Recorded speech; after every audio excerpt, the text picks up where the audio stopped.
Hello students, this is Neeraj Gupta. Video number 6. Expenses. Accounting terms इस chapter में हम discuss कर रहे हैं. तो अब जो हम टर्म डिस्कस कर रहे हैं वो है एक्सपेंसेस. कोई भी बिजनेस का खर्चा, ऑल आर एक्सपेंसेस. इसमें कोई ज्यादा समझाने वाली चीज नहीं है. समझाने वाली चीज है प्रीपेड एक्सपेंस और आउटस्टैंडिंग एक्सपेंस. देखो, जैसे कि नाम से ही क्लियर हो रहा है, प्रीपेड एक्सपेंस. प्रीपेड का क्या मतलब हुआ?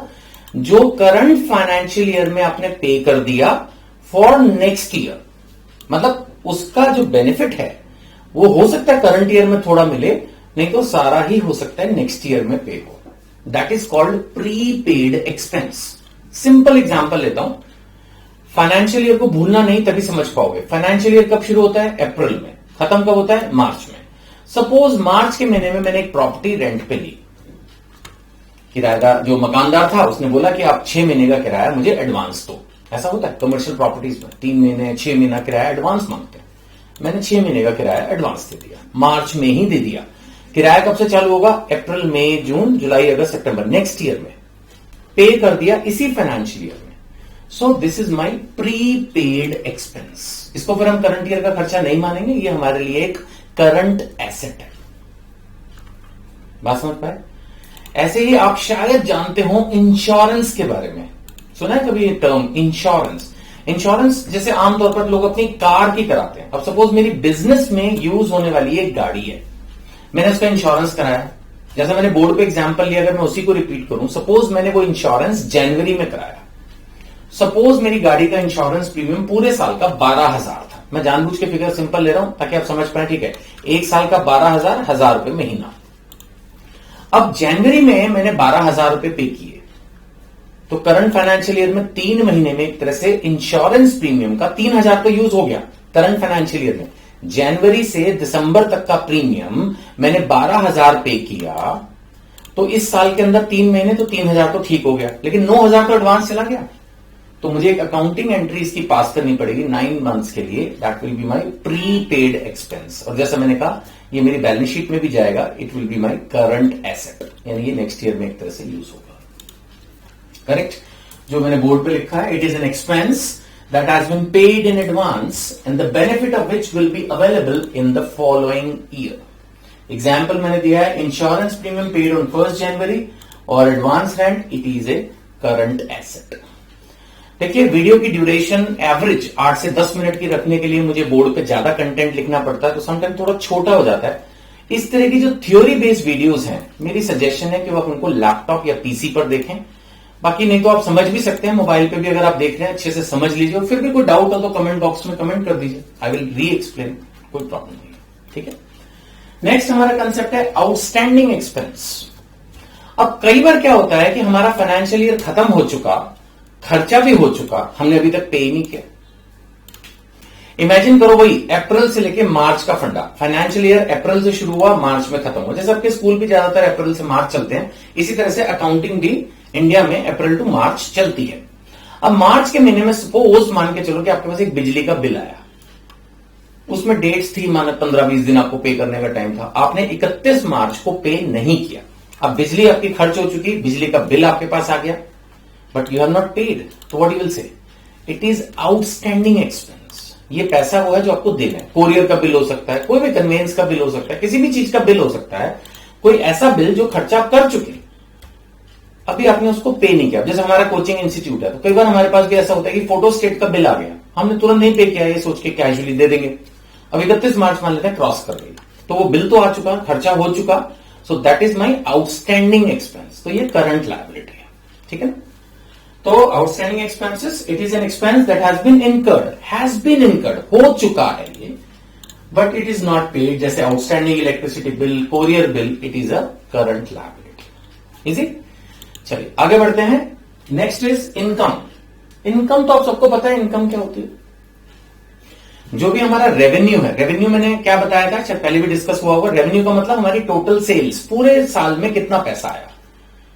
मान लेते हैं कि किसी की शॉप है और वो कुछ भी बेचता है. मान लेते हैं इलेक्ट्रॉनिक गुड्स बेचता है, एयर कंडीशनर्स बेचता है, मान लेते हैं टेलीविजन बेचता है, कुछ भी, टायर्स बेचता है कार के, है ना. रेस्टोरेंट है, उसकी कुछ कलेक्शन हो सकती है. किसी भी बिजनेस में कुछ तो कलेक्शन होती है ना पूरा साल, उसमें से हमने खर्चे माइनस करना, जो भी खर्चे माइनस हो गए, that is income. Next is profit. तो जो अभी मैंने पढ़ाया आपको, प्रॉफिट भी उसी को बोलते हैं, इनकम भी उसी को बोलते हैं, बट इतना फर्क है कि इनकम में जो बिजनेस रूटीन में हमारा है, ध्यान से सुनो, इनकम में जो हमारा रूटीन बिजनेस है उसके अलावा अगर कोई इनकम है तो वो भी जुड़ती है, जैसे इंटरेस्ट ऑन फिक्स डिपॉजिट। आपने बैंक में एक एफडी कराई है, उसमें इंटरेस्ट मिल गया आपको। अब मेरा बिजनेस तो टायर्स का है, या मेरा बिजनेस तो रेडीमेड गारमेंट्स का है, या मैं तो एक प्रिंटिंग प्रेस हूं, या कुछ भी मेरा काम है, एडवर्टीजमेंट का काम है। बैंक में एफडी करना थोड़ी कोई बिजनेस होता है, लेकिन इनकम तो आ रही है वहां से। तो वर्ड इनकम में वो इनकम भी जुड़ती है, प्रॉफिट में नहीं जुड़ती, बस इतना सा फर्क है। ध्यान से देखिएगा, income is revenue minus expense, but ये यहां पर भी इंक्लूड होगा। It include profits from activities other then operating activities. ये मेरा पास्ट का एक्सपीरियंस है कि बच्चों को जब हम ऑपरेटिंग एक्टिविटीज या ऑपरेटिंग प्रॉफिट पढ़ाते हैं तो कई बार वो कंफ्यूज होते हैं। अगर आप पहले दिन से ही ध्यान से समझ लोगे तो ये क्वेश्चन नहीं पूछोगे। पूछने में मेरे को कोई तकलीफ नहीं, मैं टीचर हूं, मेरी ड्यूटी है आपके क्वेश्चंस का जवाब देना, लेकिन बेटर है कि हम पहले दिन ही समझ लें। ऑपरेशंस का क्या मतलब होता है? बिजनेस के एंगल से, अकाउंटिंग के एंगल से ऑपरेशंस का मतलब है वो एक्टिविटीज जो आपका नॉर्मल बिजनेस है। टायर बेचने वाले का टायर बेचना ही बिजनेस है, रेस्टोरेंट वाले का खाना बेचना बिजनेस है, नहीं? कोचिंग वाले सर हैं हम, तो हमारा ऑपरेटिंग एक्टिविटीज क्या है? कोचिंग सर्विसेज देना। जो पब्लिशर्स हैं उनका क्या है? किताबें बेचना। सिनेमा हॉल्स का क्या है? मूवीज दिखाना, नहीं? मेडिकल्स वालों का क्या है? पेशेंट्स को ट्रीट करना, ऑपरेशंस करना, या ओपीडी उनको कंसल्टेंसीज देना। ये सब क्या है? ऑपरेटिंग एक्टिविटीज है। और इससे होने वाला profit, operating profit, operations, operate, काम करना, राइट? तो यहां पर मैं फिर बोल रहा हूं, इनकम में क्या आ रहा है? It includes profit from activities other than, जैसे मैंने इंटरेस्ट ऑन एफडी का एग्जांपल लिया, अदर देन यानी कि operating profit plus other incomes. Interest income ही मेनली इसका एग्जांपल है। यह हो सकता है कि बिजनेसमैन ने अपनी कोई प्रॉपर्टी रेंट पे दी हो, बिजनेस की, पर्सनल नहीं, बिजनेस की प्रॉपर्टी रेंट पे दी हो, उसमें से कोई रेंटल इनकम आ रही हो। कई बार होता है जैसे बिजनेस ने एक पूरी 4 मंजिल की बिल्डिंग खरीद ली, उनको बाद में लगा कि हमारे लिए तो सिर्फ 3 ही फ्लोर सफिशिएंट है, 1 फ्लोर उन्होंने रेंट पे दे दिया। अब वो तो उसकी बिजनेस इनकम नहीं है ना, वो एक तरह से अदर इनकम है। तो इनकम में तो वो जुड़ेगी, प्रॉफिट में नहीं जुड़ेगी। तो ये हो गया profit. Profit is income from operating activities, जैसे सेल ऑफ गुड्स, सर्विसेज, कुछ भी इस तरह का है। अब इसको 2 क्लासिफिकेशन दिया गया, ग्रॉस प्रॉफिट और नेट प्रॉफिट। जैसे देखा जाए तो भी आप सेकंड चैप्टर में हो, ग्रॉस प्रॉफिट नेट प्रॉफिट के झगड़े में ना ही पढ़ो तो अच्छा है।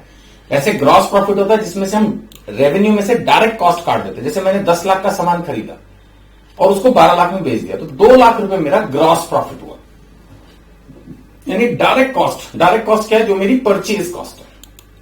अब मैंने और भी खर्चे किए होंगे, बिजली का खर्चा, सैलरी का खर्चा, और कोई हो सकता है कन्वेंस का खर्चा, और दुनिया भर के खर्चे, अगर मैं उनको भी कट कर दूं तो फिर जो प्रॉफिट आएगा वो कहलाता है नेट प्रॉफिट।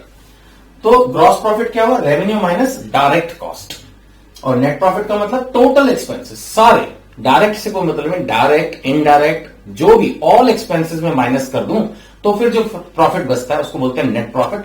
और ग्रॉस प्रॉफिट होता है सीधी सीधी, एक चीज को खरीदी और बेची, बनाई और बेची, तो जो सीधी सीधी कॉस्ट है, डायरेक्ट, जो साफ दिख रही है कि इससे जुड़ी हुई है, उसको माइनस करके हम ग्रॉस प्रॉफिट निकालते हैं, और सारे खर्चे माइनस करके हम नेट प्रॉफिट निकालते हैं। बट फिर भी मैं बोलूंगा ग्रॉस प्रॉफिट और नेट प्रॉफिट समझ में आ गया, बहुत अच्छी बात। नहीं आया छोड़ दो, अभी तो सेकंड चैप्टर पे हो, अभी तो हम बहुत दूर की चीज है ये ग्रॉस प्रॉफिट और नेट प्रॉफिट।